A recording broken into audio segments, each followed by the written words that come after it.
Kum with a crazy smile on his face asks if anyone wants to help him get an early mark. The room falls into an eerie silence as everyone tries to process what just happened. Ho Young's mind starts racing as he begins to suspect that the guide lied to him, making him wonder why it would deceive him. Suddenly his eyes lock onto Sage's status window that has been triggered. Intrigued, he examines the options. Sage's eye enables him to look at the status window of other people. Guide, which is used through Sage's status window. The guide will be sent to him at times. However, because of these skills, Ho Young will level up slower compared to other players.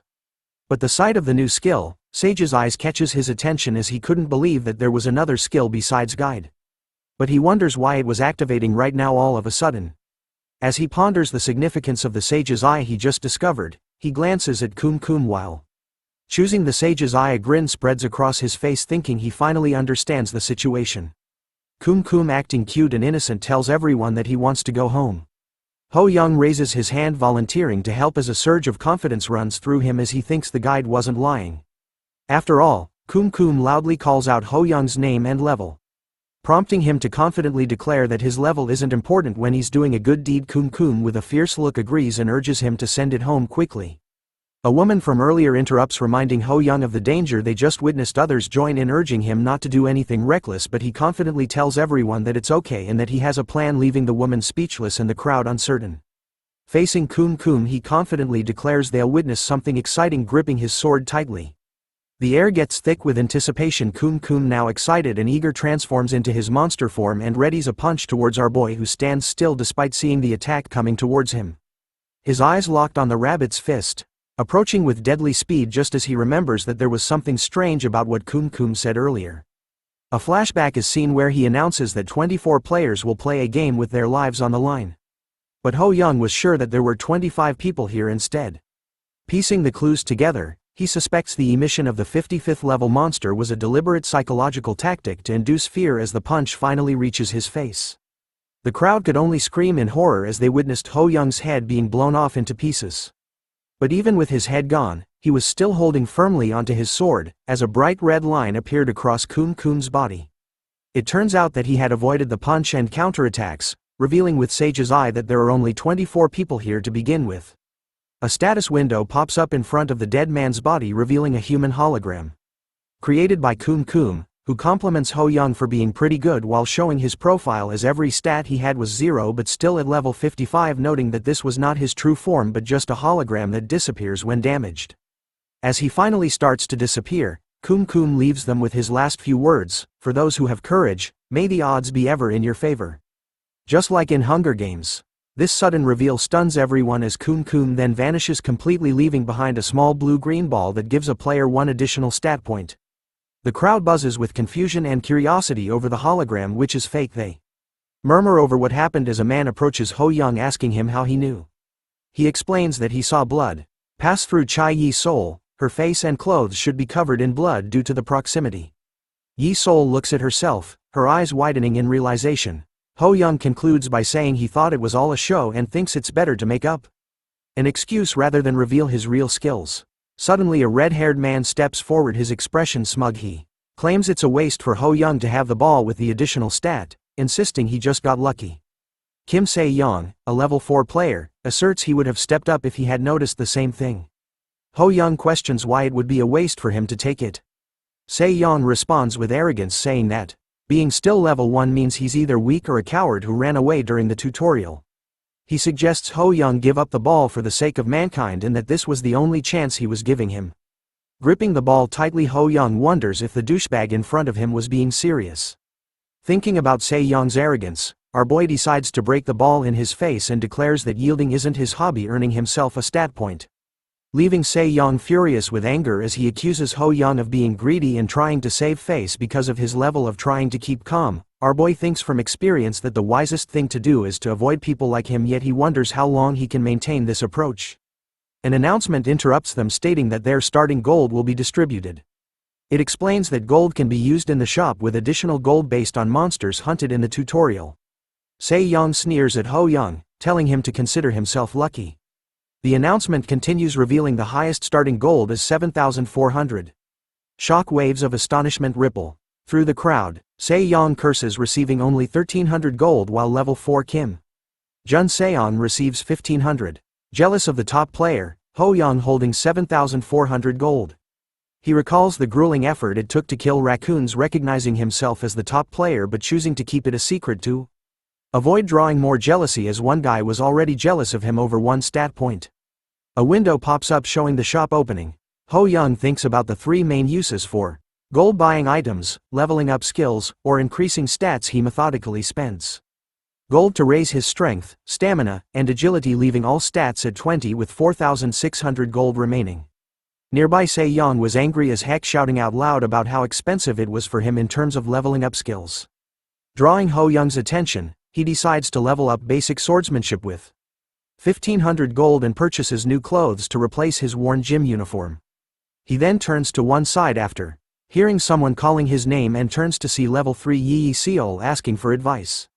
He's puzzled as to why she seeks advice from a level 1 player. She smiles warmly, expressing admiration for his bravery. He then takes a peek at her profile, noting her low stats and low amount of gold, but he also finds out that she was a class healer with level 1 healing hand skill. To check her honesty, he asks how much gold she has and she honestly replies 800.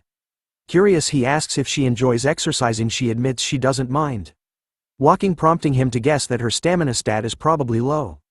He suggests she invest in stamina, even telling her that she couldn't use items for long despite the gold she had spent on them.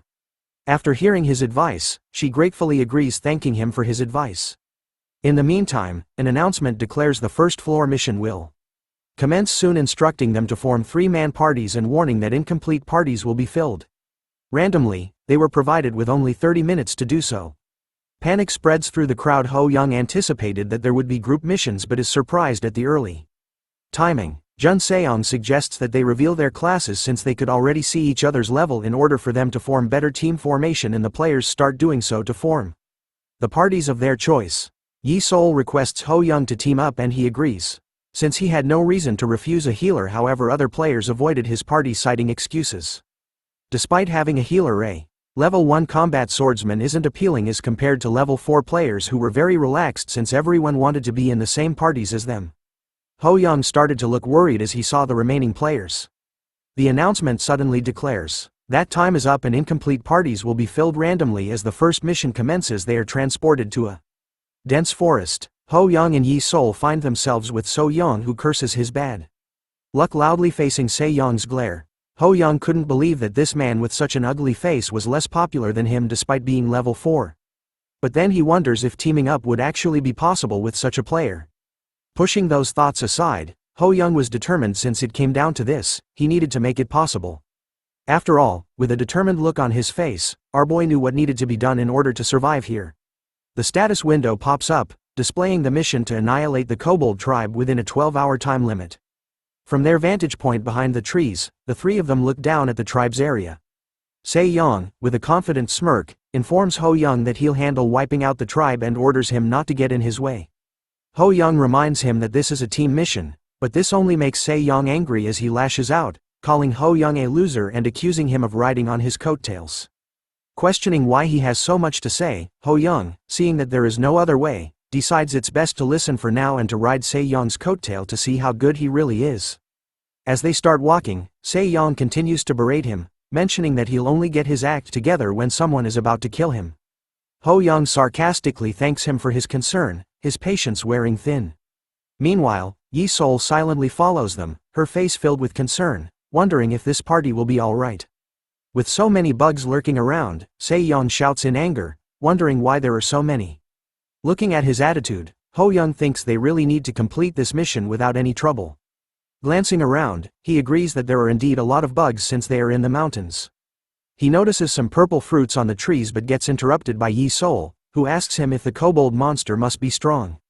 He answers that there is a chance it is stronger than a one-horned raccoon, but since they are still level 1, it should be manageable. He points out that they should still be on guard. After all, this is the Tower of the End. Listening to his thoughts, she nods in understanding. As they walk, a monstrous creature with big claws, a muscular body, and powerful legs appears in front of them while holding a club. Ho Young stares at the giant level 5 kobold, his heart pounding with panic as he compares it to the one-horned raccoons they've encountered before, forcing them to hide. Yi Sol anxiously asks him what they should do, pointing out the monster's obvious strength. He agrees and suggests they should check their surroundings for more kobolds.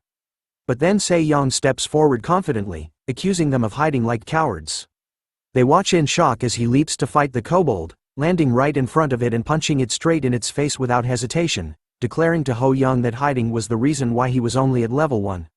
Both of them stare in disbelief as Se-young grins like a maniac, continuing to attack the kobold, who manages to withstand his punch with its skull. Seeing this, Se-young continues to punch, taunting it to hold out against his attacks. Ho-young is amazed and shocked by Se-young's craziness, boldness, and stubbornness. Yi-sol also joins the fight, offering her healing powers to assist him. Ho-young looks around and is relieved that there are no other kobolds around. Observing Se-young fighting, he checks his strength and sees that there are 24 points in it and the kobold's health point at 92%, which is slowly decreasing with every punch. He acknowledges that Se-young is living up to his level. With Yi-sol's help, he might even defeat the kobold alone. However, he wonders why the damage dealt is so low compared to Se-young's strength, considering if there is another weakness. Suddenly, a status window appears, relaying the guide explaining that kobolds are passive monsters and will not attack unless provoked. Realizing this, Ho-young thinks that Se-young has unnecessarily stirred up trouble, but he decides to stay positive, dismissing his thoughts, and concludes that they need to capture a few kobolds for research purposes anyway. As he slides down the status window, his eyes widen in surprise at what he sees. Se-young, with his level 1 stone fist skill triggered, relentlessly attacks the kobold, shouting for it to die. However, the kobold dodges, and his fist hits a tree, which breaks and falls on another kobold. The second kobold turns around with a pissed-off look on its face, revealing that it is at level 6, and glares at him as its head hits the tree. Momentarily scared, Se-young sees both kobolds rushing towards him. He curses under his breath, thinking he's in big trouble and wondering why Ho-young isn't helping him. As he blocks the incoming attacks, he starts looking for him. But then he finds no one where Ho-young was hiding and calls him a loser, wondering if he ran away. The kobolds roar loudly, ready to attack Se-young with its club this time, but Yi-sol attacks one of them from behind, warning him of the danger. However, she trips over a rock, falls, and hits her head. As she tries to regain her composure, she finds a dark shadow cast over her. The kobold is preparing to strike her. Suddenly, a fruit appears behind it at a fast speed. A sword appears, piercing the fruit, and Ho-young, with his level 1 basic swordsmanship, steps in. The fruit's pulp falls onto his sword as he cuts the kobold's body, paralyzing and killing it with a loud groan, before it explodes completely. A status window pops up, indicating he has eliminated the level 6 kobold. Se-young is shocked by what happened and calls him a loser, while Yi-sol looks at him with teary eyes, relieved. After killing the kobold, Ho-young recalls seeing the bugs eating all the other fruits but avoiding the one he threw at the kobold.